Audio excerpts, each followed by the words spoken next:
Sans surprise, les Palestiniens ont peu de choses à dire sur la nouvelle équipe gouvernementale israélienne.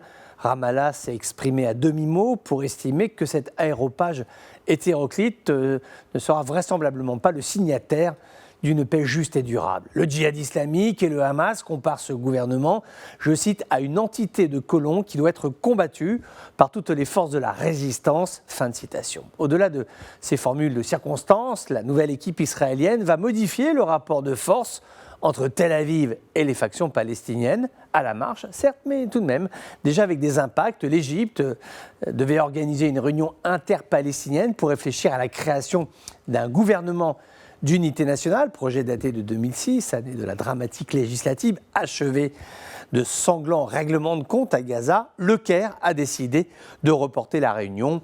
Officiellement, pas de raison invoquée. De facto, nous savons que les états-majors du Fatah, du Hamas et du djihad islamique consultent leur base pour établir une stratégie face à la nouvelle donne.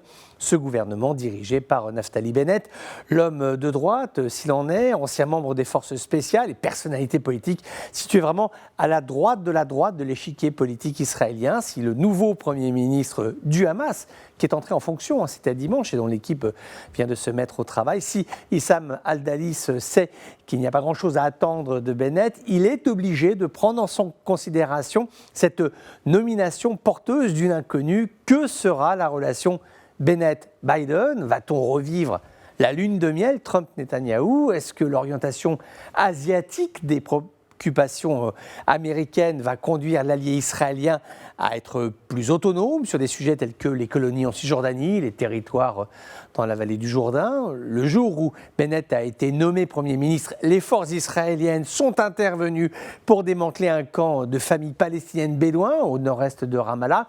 Un nouveau projet de construction de 534 nouvelles entités de colonisation a été autorisé au nord de la Cisjordanie, donc a priori rien ne va vraiment changer. Autre élément, l'étau économique autour des territoires palestiniens que l'on sait encerclés et appauvris par le blocus israélien. Enfin, dans les coulisses de l'actualité, est-ce que Israël tentera d'interférer à la formation d'un gouvernement d'unité palestinien, qui est actuellement le gros dossier, on pourrait même dire un dossier ancien, car si les Palestiniens veulent se faire entendre auprès de Naftali Bennett, ils ont impérativement besoin de présenter un socle uni, un socle solide, l'unité, la fameuse unité dont les Palestiniens sont en quête depuis maintenant plusieurs années.